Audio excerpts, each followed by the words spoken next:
Het-Heru, Assalamu alaikum, Namaste, Haru Nefer. This is Het-Heru with another video for you. And in this video, we're going to continue from the last video because this video is part 2 of how to meditate. And we're going to be dealing with remote healing and also time travel. But before I get into that, I want you to hit the like button on this video. And if this is your first time to my channel, welcome. Hit the subscribe button to get notifications on when I go live or when I upload new videos. And if you're interested, we have free ebooks for you that can continue your spiritual training, and they deal with a lot of esoteric stuff. They're free. Just download them by clicking on the links below. So let's get into this part 2 of how to meditate. Now in part 1, I dealt with the mechanics of meditation, the basics, and also I covered 2 subjects. Number 1, how meditation can lower blood pressure, decrease anxiety, and make you a more peaceful person, relieve stress. And that has been documented by many medical studies. The other thing I covered was how meditation improves your cognitive faculties, how you actually become smarter by meditating, because meditation incorporates both hemispheres of the brain, the left brain and the right brain, and it merges them. So you go into a different alternate state of consciousness to where you're not only being at peace, but you can affect the external fourth dimensional world. And let me just go now and cover some of the basics of meditating. Previously, I talked about finding a quiet space, like nature, which is good, sitting down, taking the palms of your hand and placing them on your lap, closing your eyes, and you're going to breathe rhythmically. You're going to breathe in through the nose and out through the mouth. Breathing in, you're breathing in prana, the breath, and then you're breathing out, and we're going to be doing what we call is pot belly breathing, whereas when we breathe in, we extend the belly all the way as if we're filling up the belly with air, and when we breathe out through the mouth, we're contracting the belly, bringing it in as much as possible to release that negative energy, negative air. And I also gave the analogy of the new black hole that they found in the galaxy of M87, which it has a plasma jet shooting out from it from both sides. And the black hole takes matter into it, not even light can escape from it, and then shoots it out. So you have kind of like the same thing going, you know, and not necessarily shooting out, but I meant taking, the black hole takes in material and shoots it out from the other side, the plasma jet, just as you're taking in the prana, the air, and shooting it out through your mouth, okay? So use that as a kind of an analogy, because you know what, modern cosmologists and astronomers say that we are made of the stuff of the universe. This is why you see so many parallels, okay? Now, with all that said, one of the things that you want to have is a mantra or an affirmation when you're meditating. The affirmation could be, I'm attracting wealth, or I'm attracting the mate of my dreams. Now, if you're using a mantra, we use the Sanskrit Vedic mantras that have a certain frequency to it, whether it be to attract money, attract a mate, attract success, or as a protection against negative energies or karma. And if you're looking for a good mantra, just email me at kasank@gmail.com and I can prescribe one for you. Now let's talk about the good stuff, which is how to meditate, and we're going to be using remote healing and time travel. All right, let's talk about that. Now, we're taught in this left brain Western society that things follow a very linear path, beginning, middle, and end, you know. This comes out of the idea of Cartesian logic, where there's a one-to-one correlation between things. That is not how the universe works. So what it tells us, and this is based on the Greeks, the Greek culture, is that when you're having a dispute with somebody, the best way to deal with that is to confront them on a very physical level, meaning that you and that person sit down and you talk through your difficulties. All right? But we know, coming from ancient cultures like Kemet, Egypt, the great civilization of Atlantis, that life is really, especially when you get to 5D, is non-linear. There is no space and no time.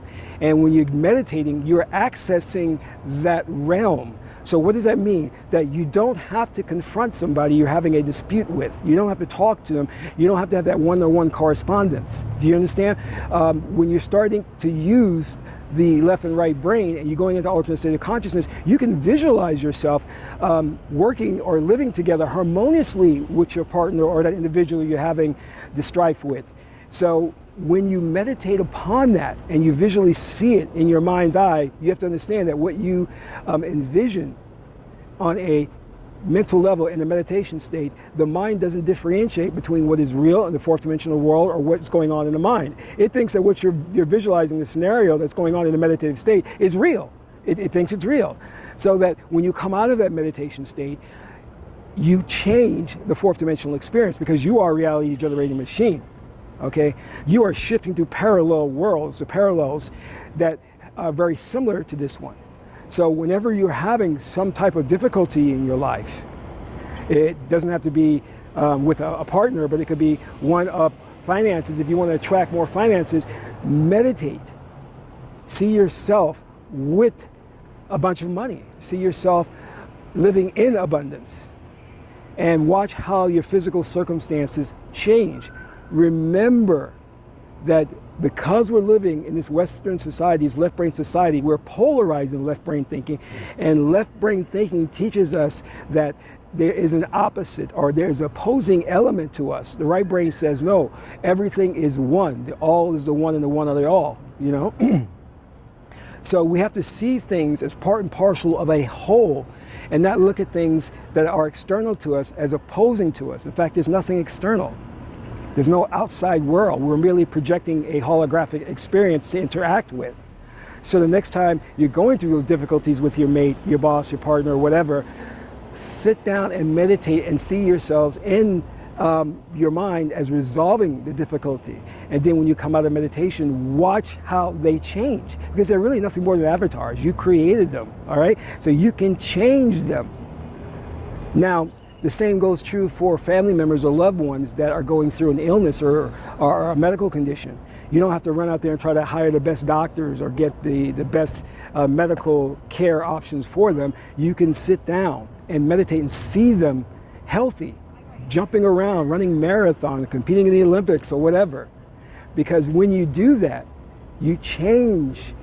You shift to a parallel world, to another alternate version of themselves where they are fully healthy and engaged in physical exercises. So all of this is part of your power that you can tune into. But again, the left brain tells us, because the left brain is looking to see things, how things are separate and how things are different from us. So it tells us that these things are not connected to us. You have to also understand that we're living in an individualized scenario where it's just Maya, an illusion of individuality, but it's not so. And as I've always talked about from the Matrix, when you have Neo, the one is you. You are one with all things, and you're connected with all things, therefore you can influence and change these things. Now, one of the things that you do that I just kind of alluded to is that when you are doing your meditations and you are seeing the other individual collaboratively working with you, or that person in good health, what's happening there is you're engaging in shifting to a parallel reality. But another wonderful and beautiful thing you can do using meditation, okay, is to time travel. Because when you have a situation where, for example, childhood trauma, something happened in your past that was very traumatic, you can go in meditation and give yourself a new history. You can envision that scenario not playing out as it always did or historically as it did, but you can change it to where what happened was actually a positive thing. And if you go deep enough into that meditation state, what you'll find is when you come out of that state, you will be a different person. Your behavior will have changed. Circumstances in the fourth dimensional realm will have changed because you will have changed time. You will have gone back in time, changed the past, and consequently the present and the future will change in that timeline. Now, for those of you who are fans or who have seen the movie Avengers Endgame. I'm not going to give too much of the spoilers away, but it's about time travel. But more importantly, it deals with the idea of splitting off into different parallel realities. And that's based on quantum mechanics. In fact, they had a specialist in quantum mechanics who was the consultant for the movie. So it is based on real stuff. And this is not science fiction, this is science fact. When you go into the meditation state and you're accessing the right brain, because you're going into altered state of consciousness, you're accessing the right brain is nonlinear. The right brain is 5D. There is no space-time.